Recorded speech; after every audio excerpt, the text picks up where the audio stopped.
Assalomu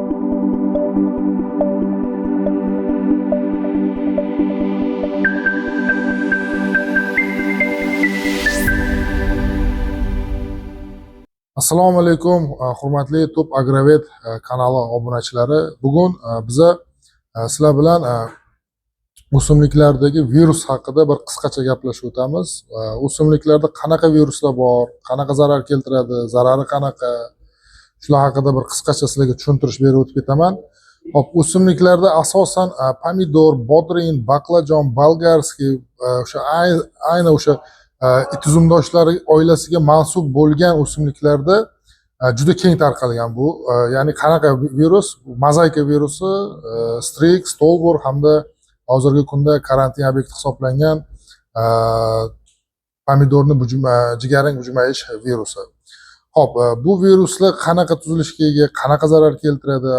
Bu viruslarimizni shunaqa, ayniqsa mozaika virusi qanaqa, ya'ni o'simlikka yuqqanda bargni deformatsiyaga olib keladi.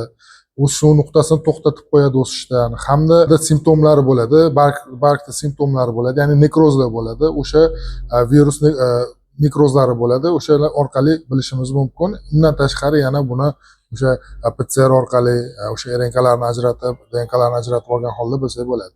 Hop, virus o'zi nima? U tirikmi degan savolga, virusni tirik ham o'lik ham deb bo'lmaydi. Bu virus o'zi ikkita narsadan tashkil topgan. Biri nuklein kislota, ikkinchisi oqsil.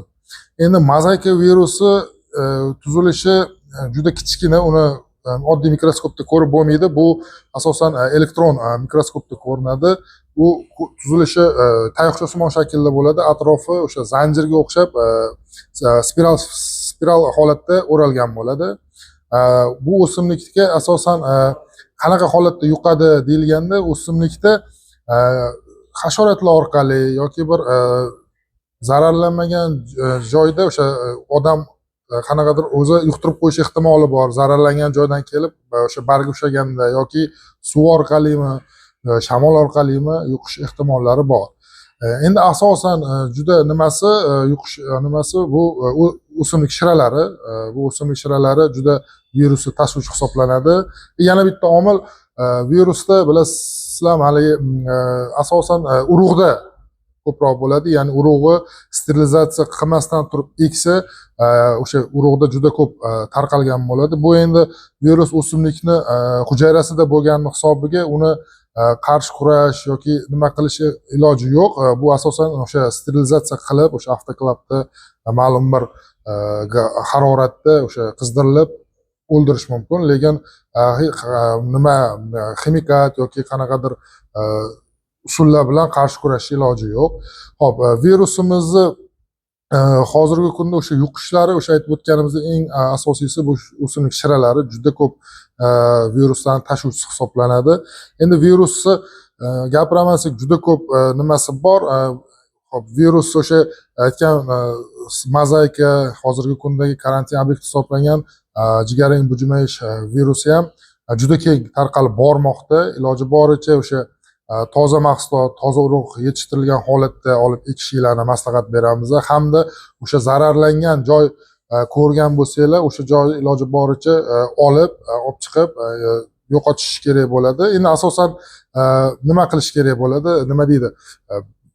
O'sha virus tushgan joydan xoli qilish kerak bo'ladi, viruslarni yo'qotish kerak bo'ladi.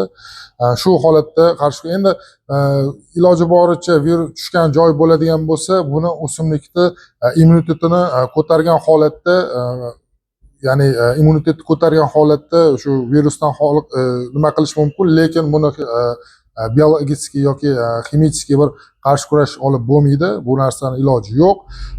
Shuning uchun bu o'simlikka asosan o'g'it, ya'ni aminokislotalar, shunga o'xshash bir stimulyator o'g'itlardan foydalanib, uni immunitetini ko'tarib, o'sha virusga qarshi immunitet hosil qilish talab etiladi. O'shandagina virusdan xoli bo'lgan dala yoki issiqxonalarda bemalol pomidor yetishtirishinglar mumkin bo'ladi, yoki pomidor yoki baqlajon, bodringni farqi yo'q.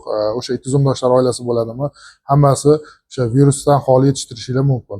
Endi maslahatim o'sha tushgan joyini iloji boricha olib chiqib tashlash kerak, yo ko'mib tashlash kerak bo'ladi, yo yoqib yuborish kerak bo'ladi. Sababiki o'sha tushgan joyidan achaga bo'lib, o'sha achagi tarqalishiga sabab bo'lishi mumkin.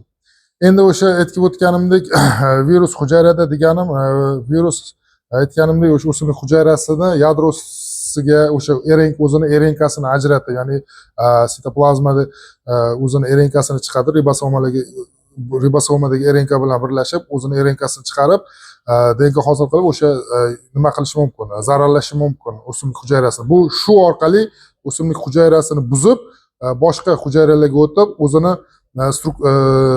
ishlash mexanizmini boshlaydi, ya'ni ko'payishni boshlaydi shu orqali. O'shaning uchun boya aytib o'tganimdek kerakli o'sha tavsiyalarga amal qilinglar, ya'ni urug'da iloji boricha xoli yaxshi urug' tanlanglar, ya'ni virusdan xoli bo'lgan o'sha sterilizovanniy urug'lar deydi, o'shandan foydalangan holatda olib o'sha nima deydi, virussiz bo'lgan o'simliklardan foydalanishlarni tavsiya qilaman. Undan tashqari agar shunaqa holat bo'lsa, boya aytganimizdek o'simlikni olib chiqib tashlanglar. Iloji boricha o'sha immunitetni ko'taradigan mikroelementlardan, ya'ni o'sha stimulyatorlardan foydalanishlarni tavsiya beraman. Bu ham bir yechim hisoblanadi, lekin bu ham 100% bunaqa yaxshi bo'lib ketadi deyilgan joyi yo'q. Endi meni maslahatim o'sha qancha o'simlikning immunitetini ko'taravergan sari virus o'sha nimaga moslashadi, o'simlik rivojlanishni to'xtatmaydi, o'saveradi. Virusga bor bilgan maslahatlarimni berdim. Yana qanaqadir savolinglar yoki taklifinglar bo'lsa virus bo'yicha mana aloqaga chiqsanglar, sizlar bilan gaplashamiz o'sha virus haqida. Rahmat, salomat bo'linglar, bizga aloqaga chiqinglar. Sizlar bilan keyingi ko'rsatuvlarda yoki keyingi nimalarda ko'rishamiz degan umiddaman.